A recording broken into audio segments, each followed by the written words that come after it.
joined by Stephen Cameron of Orlando Magic HQ. Really excited to talk about the Orlando Magic. What a fun story for this season, man. This has been a lot of fun to monitor, a lot of fun to watch. One of the teams that plays with the most joy in the NBA right now.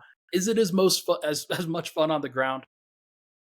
Ryan, first off, thanks for having me. And yes, this season has been a blast so far.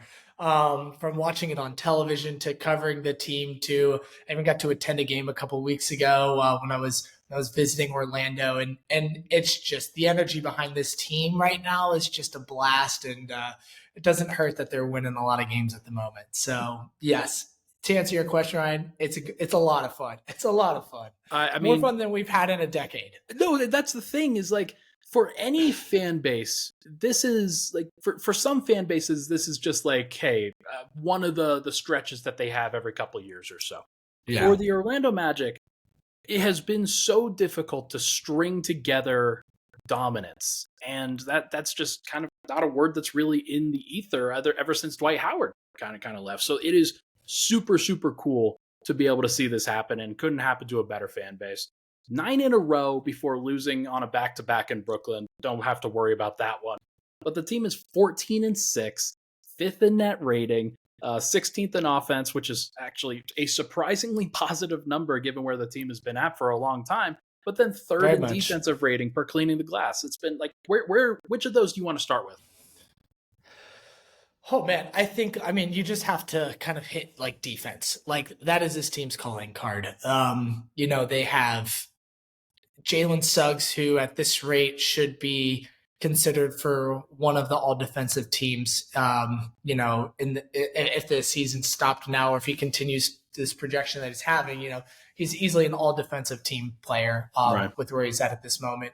Jonathan Isaac, um, man, I forget the numbers right off the top of my head, but I saw the on and off court numbers with him defensively, and it's like night and day how awesome he like contributes to the team on the defensive end. Like still one of the best defenders in the league. I think the reason why he's not getting talked about at a higher level as far as like league defensively is because simply he's playing 16 minutes a game right now, right? Not 25 to 32 where you get the Bam Adebayos and some of the other defensive guys that really get talked about on a regular basis. But this team, man, they're just so bought in on the defensive side. They play for Coach Mosley, who is a defensive minded coach. Balls on the ground, you got two or three guys diving on the floor for it.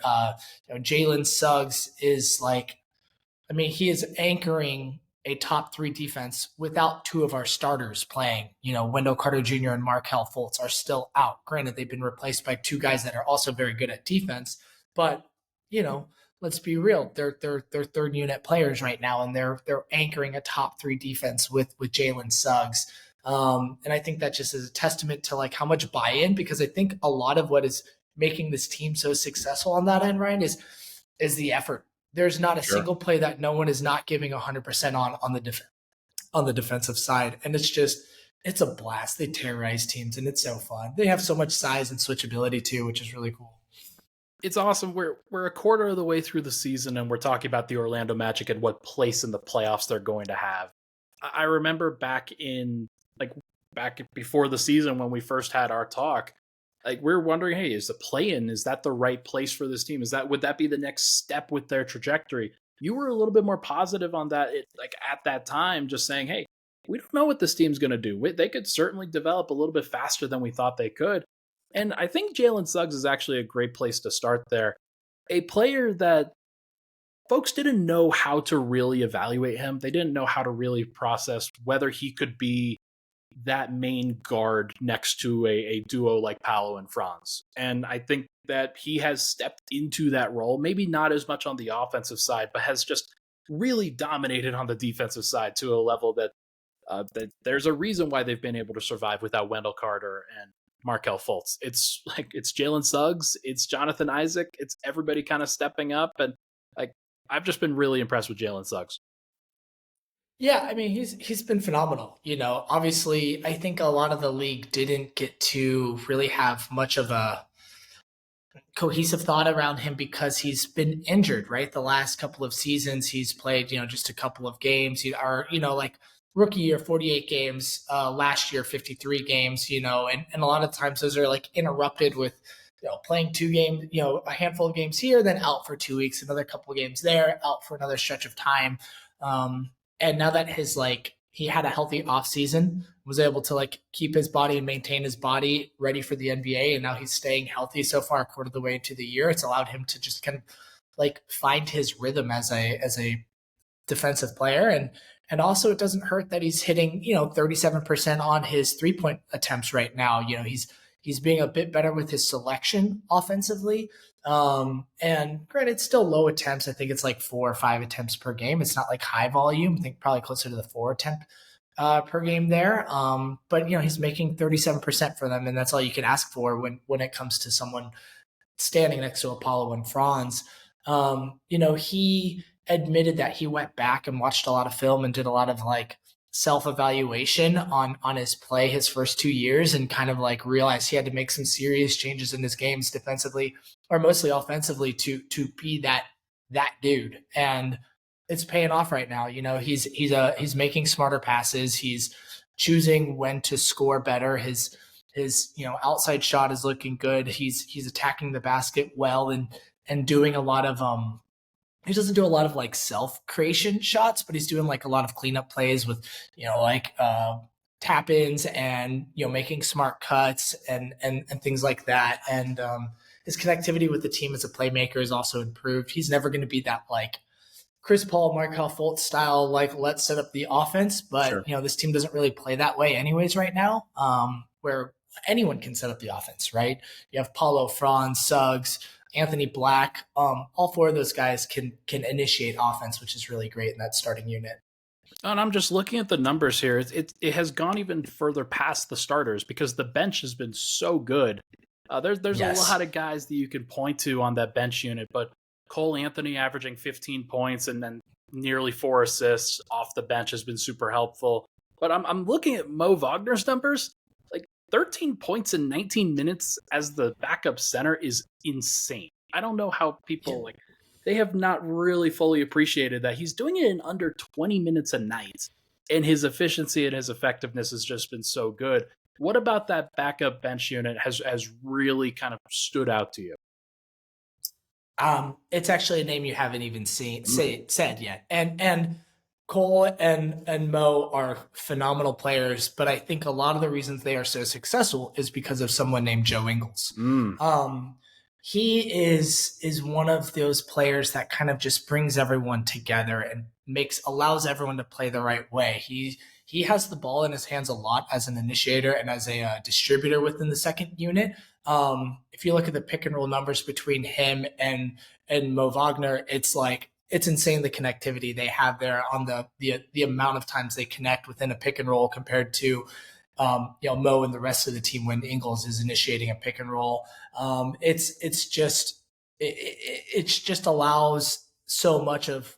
I think what I'm trying to say is also like Joe Ingles is also like distributing the ball, I think, twice as many times to Mo Wagner to the rest of the second unit too. So it's like Mo's success is very much tied to Joe Ingles' success. Sure. And then Cole Anthony's success on his efficiency is also very much tied to Joe Ingles' success, because Joe Ingles has a way to like, he'll hesitate before he makes a pass to make sure the pass is like appropriately timed with a certain mismatch or a certain opening within a play. And it's always like on point within a player's pocket. And so you also have him like coaching that second unit the entire time. And it's like, my good friend Philip Rossman Wright with Locked On Magic and Orlando Magic Daily always says, if you want to fix a Magic lineup, stick Joe Ingles in there, because he just has a way of settling everything and making sure everything works smoothly and functionally. So shout out to Cole and Mo Wagner, who are like scoring madmen right now. And Cole should be in, I think he's leading the league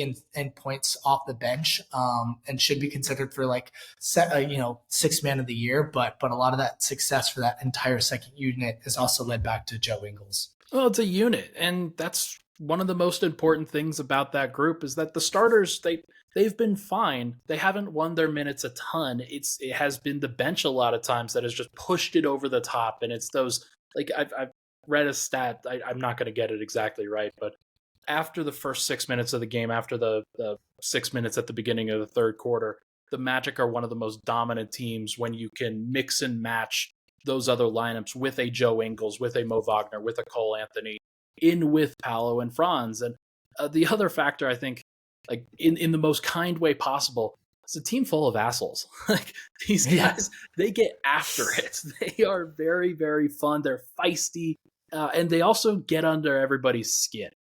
Joe Ingles is the captain of that team for obvious reasons, but Cole Anthony's willing to mix it up, and like Mo Wagner's willing to mix it up. These guys they coming off the bench and they just provide some attitude. They provide some feistiness, and I think that really gets under a lot of teams' skin. Totally. I mean, you also have Jalen Suggs, who like after he does a dunk or like a good assist, he like looks at the crowd and will stand there and pump them up with his arms going up, or highlight, with a big chest, the magic on his uniform.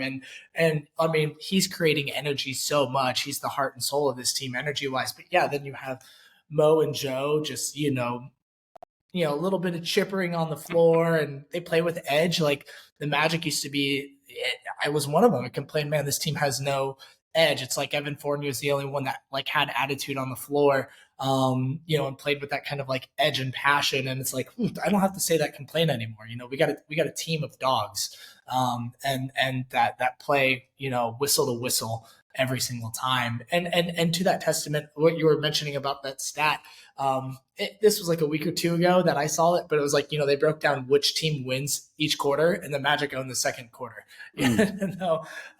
which just, that's the quarter that our second unit's in. So it makes sense that they own the second quarter as far as, leading the league in it, which is really cool. Haven't mentioned Paolo and Franz enough here. They certainly get enough credit. Like they are like, I mean, the two young stars for the team. They're one of the best young star duos in the league for sure. Just give me your scouting report so far on where those guys have improved the most and what you'd like to continue to see from them going forward. Man, Paolo right now is they're both having to do more ball handling than we expected, with Markelle Fultz only playing 5 games so far, which is really good for their long-term development. Yeah. Comes with some turnovers here and there that they're still working through, but I'm really not too worried about that right now. This is awesome for long-term development, because ultimately you want the ball in their hands, right? Paolo, something that's been awesome for him is his 3-point shooting. He's gotten a lot more selective with when he decides to shoot the 3. And right now, Ryan, give me a guess, unless you've already looked it up. What do you think his 3-point shooting is at?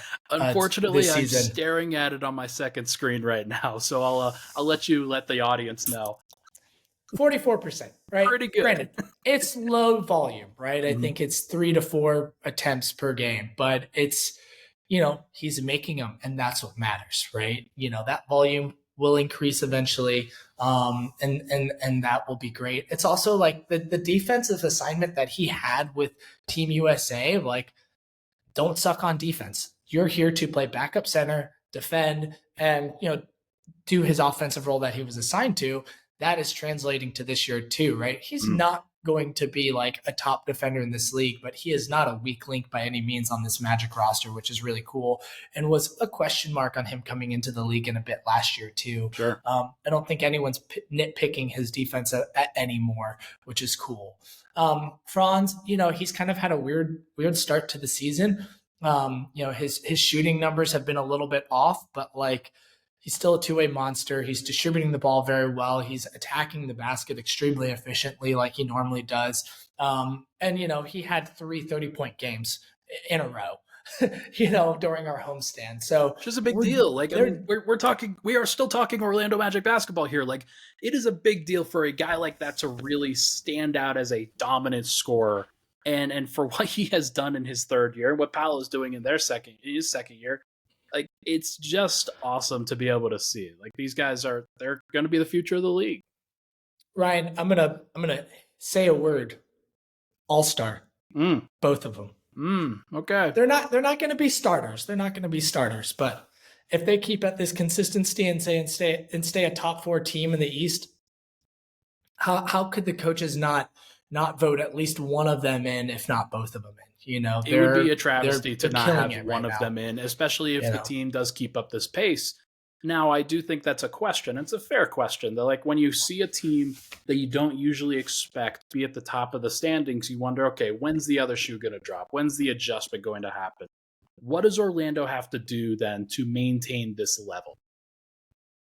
They have to keep their defense. If they don't keep a top 3, top 5 defense, then this whole thing comes apart. Their offense isn't strong enough to maintain that, and a lot of the reason their offense is so good right now is because it's created off of their defense, forcing transitions and attacking the paint when defense isn't set with the opposite team. So their defense starts to collapse. It stops creating those offensive moments, so they have to stay tight on the defensive end. And we've seen it slip the last couple of games, right? Those 2 Wizards games and the Nets game, those teams were scoring up more than they should have. Granted, we got wins out of 2 of those 3 games, but the Magic have had 2 days off right now before they play the Cavs tonight. This is Wednesday, December 6th. We're recording this, so Right. I'm not sure when the listeners will hear this, but we're playing the Cavs tonight. We're hoping that these 2 practice days the Magic had will help tighten up that defense, and they got to be able to keep it locked in for the rest of the year. Granted, we're going to have Wendell Carter Jr. coming back. That will help. Jonathan Isaac's only going to continue to grow this season as long as no major injuries happen. His minutes will continue to increase. As long as Jalen Suggs stay healthy, but this team has to stay committed to the defensive end because we don't have the shooting to be an offensive threat without the defense being there.